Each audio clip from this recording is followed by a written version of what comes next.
जय हिंद। आइए आज हम लोग जानते हैं क्लास 10th प्रश्नावली 9.1 प्रश्न संख्या 2।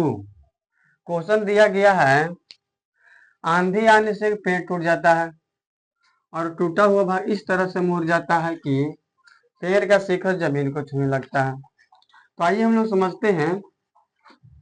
एक पेड़ है, ठीक है। मान लेते हैं ए और बी क्या है, एक तरह के पेड़ है। ये जो पेड़ है आंधी आने पर टूट जाता है, ठीक है। आंधी आने पर क्या होता है, टूट जाता है। और यह इस तरह से टूटता है कि इसका एक भाग जो है जमीन को छूने लगता है, यानी कि एक तरह से कहे तो ये आधा से टूट जाता है, ठीक है।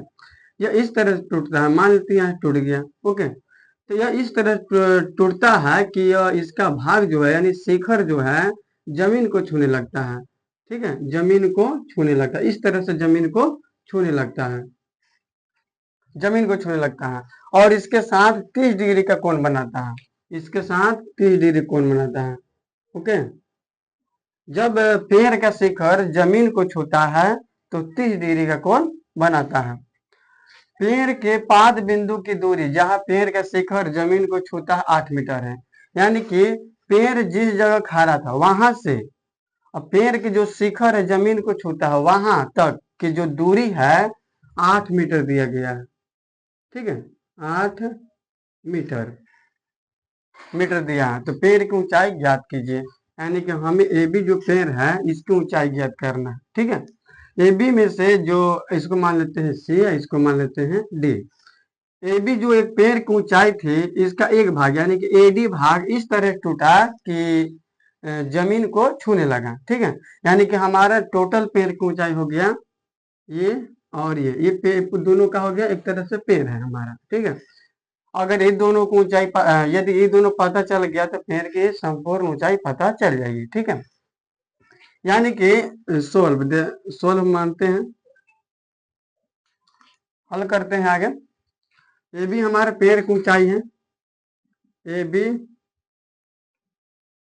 पेड़ की ऊंचाई ऊंचाई है, ठीक है। ये भी पेड़ की ऊंचाई है जिसका एक भाग टूट करके जमीन को यानी कि शिखर जो होता है जमीन को छूने लगता है। यानी कि ए बी बराबर B D plus D C. यदि ये दोनों हम लोग को पता चल जाए तो संपूर्ण ऊंचाई पेड़ की पता चल जाएगा, ठीक है। क्योंकि एक भाग हो गया ये पेड़ का भाग, एक भाग हो गया ये, ठीक है। क्योंकि आधा भाग जो है टूट करके जमीन को छू रहा है। इसको मान लेते हैं समीकरण 1, ठीक है। थीटा का मान दिया हुआ है, एक समकोण त्रिभुज बनता है, समकोण त्रिभुज बन रहा है जिसमें आधार का मान 8 मीटर दिया हुआ है और ये हमारा लंब हो गया, ये हमारा कर्ण हो गया, ठीक है। तो लंब बटे आधार सूत्र किस में आता है, 10 में आता है, 10 से चलते हैं, ठीक है। तो 10 30 डिग्री, थीटा का मान दिया हुआ है 30 डिग्री, चलते हैं 10 30 डिग्री से। तो 10 30 डिग्री बराबर सूत्र हो जाएगा 10 थीटा बराबर सूत्र होता है लंब बटे आधार। तो लंब हमारा हो गया बी डी, लंब हो गया बी डी और आधार हो गया बी सी। 10 30 डिग्री का मान होता है 1/√3 होता है। बीडी के मान दिया है नहीं दिया हुआ, तो बीडी हमें ज्ञात करना है और बीसी दिया हुआ 8, ओके। मल्टीप्लाई करेंगे 63 से, 8 बन जाए 8, यानी कि बीडी से पहले यहाँ गुना कर देते हैं तो √3 हो जाएगा बीडी, 8 बन जाए 8 हो जाएगा। बीडी बराबर 8 गुना में तो आ जाएगा भागा में, ठीक है। इसको मान लेते हैं समीकरण 1, ठीक है। इसी तरह हम लोग को ज्ञात करना है, ए भाग तो पता चल गया, अब हम ए भाग पता चल करना है। तो कर्ण आधार बटे कर्ण कौन से सूत्र में आता है, आधार बटे कर्ण, ये कर्ण हो गया ये आधार हो गया। तो आधार बटे कर्ण से चलते हैं तो आता है कोस थीटा में, तो चलते हैं कोस थीटा से।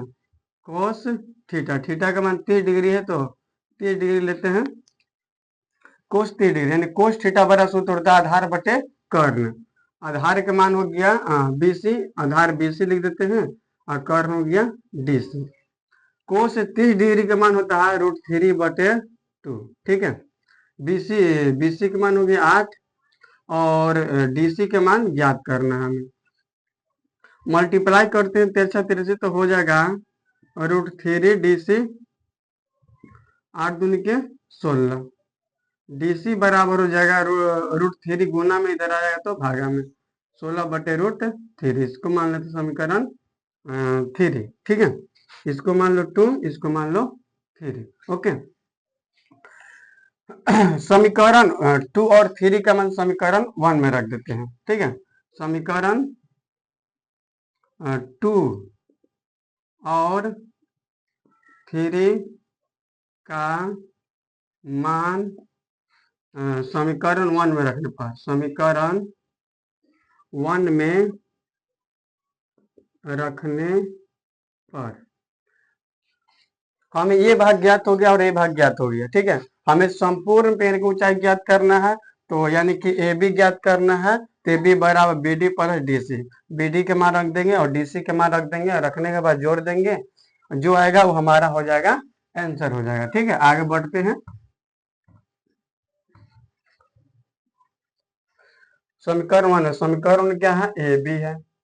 ए बी बराबर दिया हुआ है B D plus D C. ठीक है, बी डी के मान दिया हुआ है 8√3 प्लस डी सी का मान दिया हुआ है 16√3।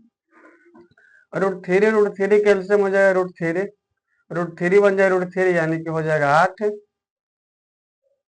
ठीक है, बीच में प्लस √3 बन जाएगा √3 यानी कि हो जाएगा 16। 16/8 हो जाएगा 24, 24/√3। हर में √3 नहीं रहता है, इसीलिए हर को हटाने के लिए हमें परिमेयकरण करना होगा।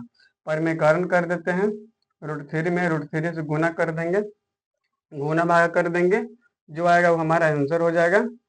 तो 24√3, √3 में √3 से गुना करेंगे हो जाएगा 3, 3 8 24। ठीक है, तो हो जाएगा 8√3 मीटर, 8√3 मीटर, यानी कि पेड़ की संपूर्ण ऊंचाई हो गया 8√3 मीटर।